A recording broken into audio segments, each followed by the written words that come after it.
Class 11 में जब हम आते हैं 10 से तो बहुत सारी चीजें हमारी लाइफ में बदल जाती हैं। क्या आपका सिलेबस रहने वाला है और मैं आपको क्या क्या कवर कराऊंगी बायो में, हर चीज में हम बात करेंगे इस वीडियो के अंदर। तो बैच के अंदर बायो में हम नीट की तैयारी करें कि हम पीसीबी स्कूल बोर्ड एग्जाम्स की तैयारी करें।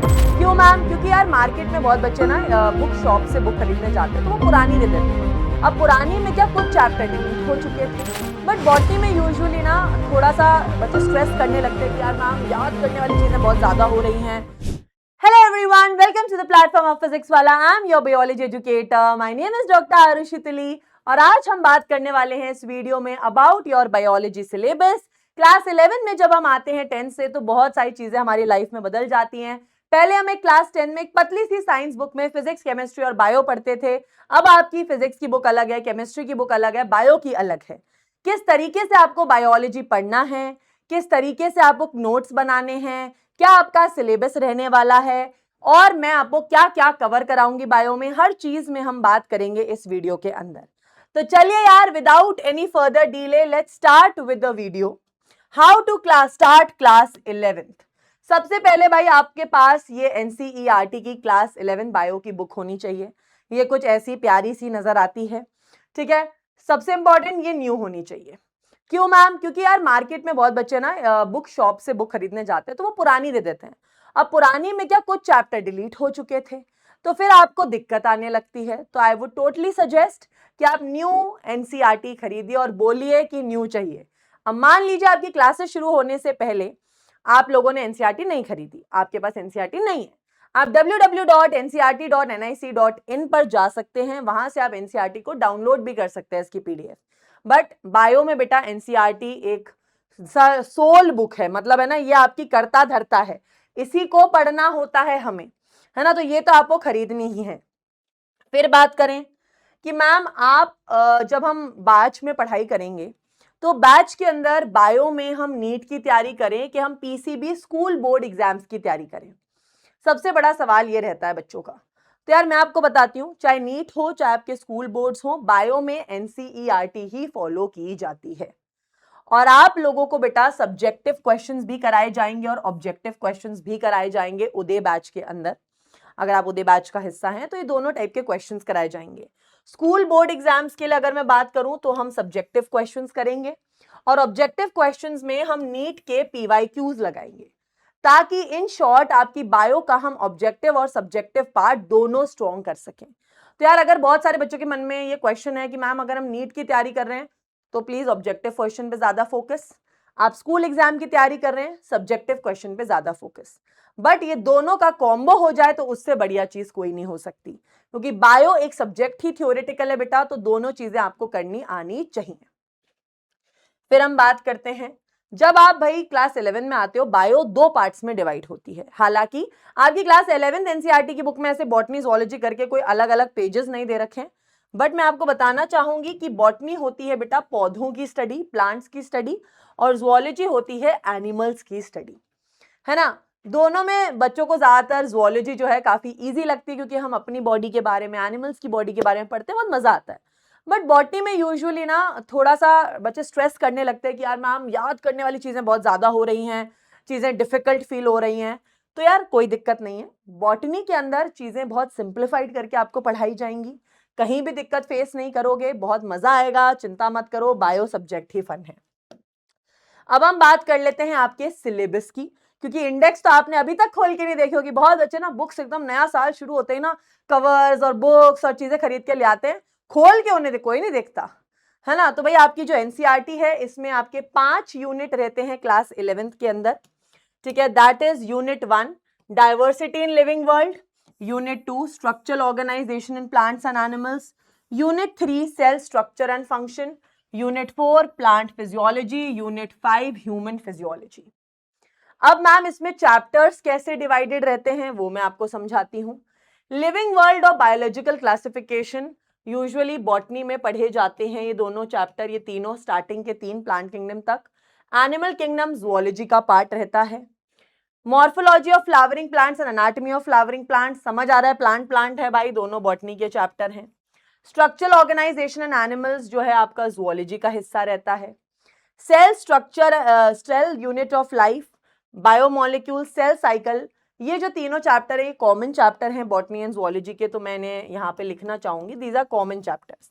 ये बॉटनी का भी पार्ट होते हैं, ज़ूलॉजी का भी पार्ट होते हैं। फिर प्लांट फिजियोलॉजी बेटा पूरी यूनिट, पूरी जो यूनिट है वो बॉटनी की है। अब आप ये देखो, ये पुरानी एनसीईआरटी के इंडेक्स है, तो इसमें क्या हुआ है, ये जो ऊपर के 2 चैप्टर्स हैं ये दोनों चैप्टर्स हटा दिए गए हैं। अब आपको सिर्फ 3 चैप्टर पढ़ने हैं मात्र इस यूनिट के अंदर। फिर मैं बात करूं ह्यूमन फिजियोलॉजी यूनिट की, ये ज़ूलॉजी की यूनिट है। इसमें भी अगेन जो पहला चैप्टर है वो न्यू एनसीईआरटी में डिलीट कर दिया गया। अब आपको सिर्फ 6 चैप्टर पढ़ने हैं। तो ये हमारा ओवरऑल बॉटनी एंड ज़ूलॉजी का सिलेबस है। अब ये कितने मार्क्स का आता है वो चीज मैं आपको समझाती हूँ। ओवरऑल आपके सीबीएसई का जो ब्रोशर आता है, आपके सीबीएसई वाले क्या करते हैं, हर साल एक पीडीएफ निकालते हैं, उसमें वो सिलेबस समझाते हैं कि कौन सा यूनिट कितने मार्क्स का रहेगा। तो उसके हिसाब से पहला यूनिट 15 मार्क्स का रहेगा, स्ट्रक्चरल ऑर्गेनाइजेशन वाला यूनिट 10 नंबर का रहेगा, सेल वाला यूनिट 15 नंबर का रहेगा, प्लांट फिजियोलॉजी 12 नंबर की और ह्यूमन फिजियोलॉजी 18। मतलब टोटल 70 मार्क्स का आपका थ्योरी का बायो का पेपर होता है क्लास 11th में, जिसमें ये डिस्ट्रीब्यूशन रहनी चाहिए यूनिट की। ये स्पेसिफाइड है द्वारा सीबीएसई। ठीक है, अब मैम ये चीज कैसे स्पेसिफाइड है मैं आपको यहाँ पे दिखा देती हूँ। आप लोग बहुत क्लियरली यहाँ देख सकते हैं, ये देखिए सीबीएसई ने अपनी पीडीएफ के अंदर 2026 एंड 27 बैच के लिए निकाली हुई है। इन्होंने बकायदा यहाँ पे मार्क्स डिस्ट्रीब्यूशन दे रखा है 70 नंबर के आपके थ्योरी का, कौन कौन से चैप्टर्स रहेंगे, उन चैप्टर्स के अंदर कौन से सब टॉपिक्स रहेंगे, हर चीज सीबीएसई आपकी स्पेसिफाई करती है।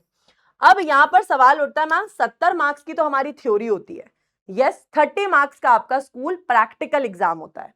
अब उस प्रैक्टिकल एग्जाम में क्या क्या होता है, आपका एक मेजर एक्सपेरिमेंट होता है 5 नंबर का, एक माइनर एक्सपेरिमेंट 4 नंबर का, स्लाइड बनानी होती है आपको, ठीक है, दैट इज 5 नंबर की। स्पॉटिंग, स्पॉटिंग क्या होता है बेटा, आपके सामने ऑब्जेक्ट्स रख दिए जाते हैं, उनके बारे में आपको देख के लिखना होता है प्रैक्टिकल एग्जाम में, वो रहती है 7 नंबर की। प्रैक्टिकल रिकॉर्ड फाइल और ये सब मिलाकर आपका 4-5 मार्क्स का है। ओवरऑल 30 नंबर के आपके प्रैक्टिकल्स रहने वाले हैं, है ना। तो ये चीज हमें पता होनी चाहिए, सीबीएसई बहुत स्पेसिफाई करती है हर चीज को अपनी पीडीएफ के अंदर। तो यार ये नहीं होगा कि मैम यार हमारे स्कूल में तो अचानक से कराने लग गए, हमें तो पता ही नहीं था प्रैक्टिकल्स भी होंगे, नहीं होंगे। और कौन कौन से होंगे, उन लिस्ट ऑफ एक्सपेरिमेंट्स का नाम भी दे रखा है। तो ये पीडीएफ मैं आपको इस वीडियो के नीचे लिंक में प्रोवाइड करवा दूंगी, ताकि आप खोल कर आराम से देख सकते हैं क्या क्या चीजें हैं, क्या क्या जरूरत है। यहाँ पे सीबीएसई ने ये भी बोल रखा है कि आपके पास भाई क्लास 11th की एनसीईआरटी की जो बुक है वो होनी चाहिए, ठीक है। फिर उन्होंने बोला है भाई आप अदर मैनुअल्स और बुक्स भी यूज कर सकते हो, जैसे मैं यूजुअली प्रेफर करती हूँ एनसीईआरटी एग्जाम्पलर। मैंने आज तक एनसीईआरटी एग्जाम्पलर नहीं खरीदी, मैं एनसीईआरटी एग्जाम्पलर क्लास 11 बायो लिखती हूँ, गूगल पे उसकी पीडीएफ डाउनलोड कर लेती हूँ। आप अगर मेरे से पढ़ने वाले हैं तो चिंता करने की जरूरत नहीं हो कि एनसीईआरटी एग्जाम्पलर के क्वेश्चंस मैं क्लास में ही कराती हूँ हमारे उदय बैच में, है ना। इसी तरीके से हर चीज मेंशन्ड होती है। अब सवाल उठता है मैम हमें बायो की क्लासेस में क्या क्या चीजें ध्यान रखने की जरूरत है। सबसे पहले 1000 बार एक ही पॉइंट बोला गया है, न्यू एनसीईआरटी ले लीजिए, रट्टा नहीं मारना है। बहुत बच्चों को यार मुझे पता है बायो एकदम थ्योरेटिकल सब्जेक्ट है मैम, याद करने के लिए रट्टा मारना पड़ेगा, नहीं, पॉइंट्स में आंसर लिखो, चीजों को समझो, समझोगे तो इजीली एग्जाम में खुद से भी आंसर लिख पाओगे। नोट्स बनाने कलर्ड पेन से, मुझे बाकी सब्जेक्ट्स का नहीं पता बेटा, बट बायो में इतनी थ्योरी है कि अगर ब्लैक और ब्लू पेन से लिखोगे तो बोर हो जाओगे, तो बेटर हाइलाइटर्स और कलर्ड पेन्स यूज करिए। डायग्राम्स बनेंगे, बनाएंगे अपन क्लास में, लेबलिंग कैसे करनी है हर चीज सिखाई जाएगी। पर एक रिक्वेस्ट है मेरी, हमेशा आंसर को पॉइंट्स, फ्लो चार्ट्स और टेबल्स में लिखना। उससे क्या होता है, रिविजन में भी इजी होता है, एग्जाम में आप लिखते हो वो भी इजी लगता है, और रिविजन में भी बहुत हेल्प होती है। मैं तो मेरे नोट्स ही फ्लो चार्ट्स, पॉइंट्स और टेबल्स में लिखवाती हूँ, ताकि आपके लिए हर चीज आसान हो जाए। फिर रिविजन करना है डेली, हमें जो भी क्लास होगी उसका रिविजन करो, बाद में उसके क्वेश्चन सॉल्व करो, कॉन्सेप्ट्स क्लियर होंगे बेटा। शुरू से एकदम मोटिव रखो कि मैम हमें शुरू से ही क्लास में जुड़ के रहना है, बैकलॉग नहीं होना चाहिए। पीवाईक्यू सॉल्व करने हैं, अगर आप हमारे उदय बैच का पार्ट हैं, आप बायो पढ़ रहे हैं, वहां से चिंता नहीं करने की जरूरत, आपको नीट के पीवाईक्यू प्लस सब्जेक्टिव क्वेश्चंस भी कराए जाएंगे, तो आपको चिंता करने की जरूरत नहीं है। निमोनिक्स का यूज कीजिए, जहां पे टफ पॉइंट्स हैं वो भी क्लासेस में टीचर्स बताते हैं, तो वहां भी चिंता मत करिए, बट मैं यही बोलूंगी खुद से समझिए चीजों को, बेटर रहेगा। तो ओवरऑल इस तरीके से हमें बायो की शुरुआत करनी है। एक छोटा सा आपको मैंने ओवरव्यू दे दिया है, आपकी क्लास 11 बायोलॉजी कैसी रहने वाली है। अब कमेंट सेक्शन में लिखेंगे यार वी आर रेडी मैम, हम तैयार हैं क्लास 11th को शुरुआत करने के लिए, उसकी प्यारी सी बायोलॉजी जैसा सब्जेक्ट पढ़ने के लिए। तो तैयार हो जाइए यार, है ना, क्लास 11 की बायो की शुरुआत करने के लिए। और अगर आप उदय बैच का हिस्सा हैं तो welcome you guys to Uday batch 2026 and 27 batch, है ना। मिलते हैं क्लासेस के अंदर। All the best everyone. I hope आप लोग क्लास 11 बायोलॉजी के साथ रॉक करते हैं।